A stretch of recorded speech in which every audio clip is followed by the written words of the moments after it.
Water pump fish farming.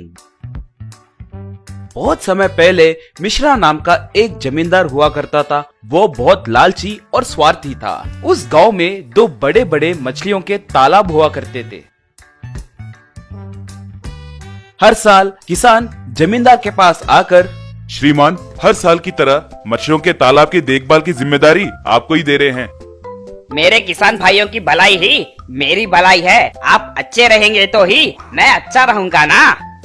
किसान जमींदार को प्रणाम करके वहां से चले गए। बगल में रही उसकी पत्नी तब, क्या जी, आप हर साल उन किसानों को इतने पैसे क्यों देते रहते हो? आप पागल हो गए हो क्या? गुस्सा मत करो री। मैं उस तालाब में ज्यादा से ज्यादा 1 लाख रुपए का निवेश करता हूँ, मगर उन मछलियों को बेचने से आने वाला मुनाफा 5 लाख रुपए है। समझ आया क्या?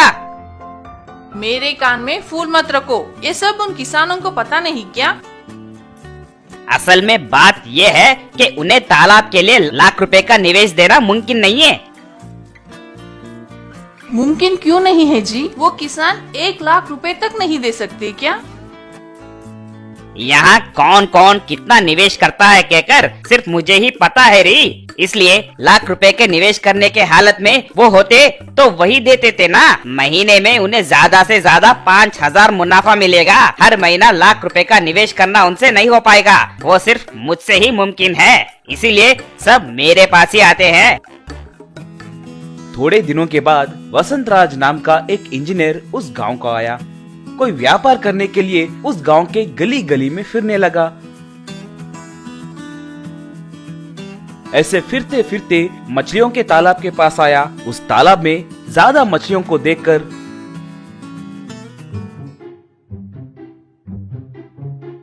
मछलियों को अच्छे से पाल रहे हो भाई? सच है, आसपास के सारे गांव को हमारे यहाँ से ही मछलियाँ सरफराह होते हैं। वाह, तो फिर मुनाफा कितना होगा? बहुत ज्यादा ही कमाते होंगे ना? मिलता है, मगर बहुत कम मिलता है। ऐसा क्यों? तो फिर जमींदार जी को आधे पैसे देने पड़ते हैं ना। मछलियों का दाना और खाद वही देते हैं ना। तुम लोग पागल हो गए हो क्या? 10 रुपए का निवेश देकर 100 रुपए का मुनाफा कमा रहा है वो। वैसे नीलामी में वही भाग लेंगे या और कोई भाग ले सकते हैं? कोई भी भाग ले सकता है, मगर लाख रुपए हाथ में तैयार रखना होगा। तुम दे सकते हो क्या? वो सब तुम्हें क्यों, मैं देख लूंगा। पहले मुझे तुम्हारे जमींदार जी के पास ले जाकर नीलामी के समय मुझे भी वहाँ खड़ा करो। तुम्हें मुनाफा कैसे दिलाना है वो मैं देख लूंगा।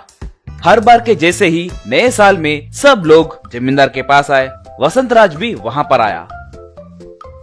श्रीमान जमींदार जी, इतने सालों से मछलियों के तालाब की देखभाल आप ही देख रहे हो। अब से मैं भी देखने की सोच रहा हूँ। मछलियों के तालाब के किसानों को नए तकनीकों से ज्यादा मुनाफा दिलवाने की सोच रहा हूँ। जमींदार अपने मन ही मन में जलने लगा। फिर भी शाबाश, इस देश को तुम्हारे जैसे युवाओं की ही जरूरत है।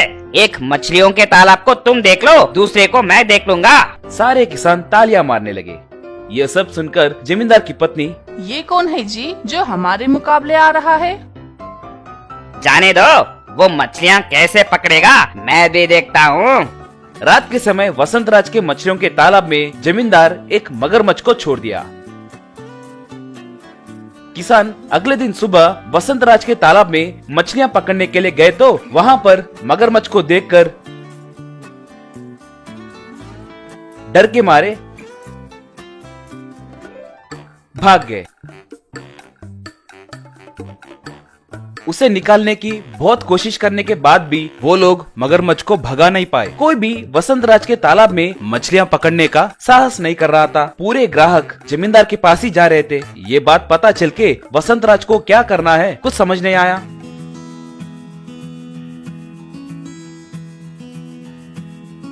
वो रात भर अच्छे से सोचकर एक उपाय निकाला। एक मोटर पंप को लाकर तालाब में से पानी को थोड़ा थोड़ा करके निकालने लगा। मगरमच्छ दिखने लगी। वो मगरमच्छ के आगे थोड़े चिकन के टुकड़े फेंकने लगा। वो मगरमच्छ उन चिकन के टुकड़ों को खाते हुए बाहर आई।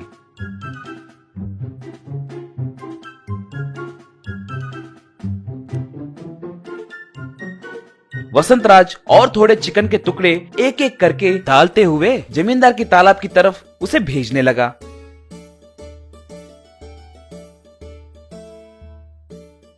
अगले दिन किसान बाप रे, मगरमच्छ! जमींदार जी के मछलियों के तालाब में मगरमच्छ है। कहकर पुकारने लगे। बात पता करके जमींदार बाप रे, मगरमच्छ को उसके तालाब में फेंकने के लिए सोचे तो अब ये मेरे तालाब में आई क्या? कहकर सर पकड़ लिया।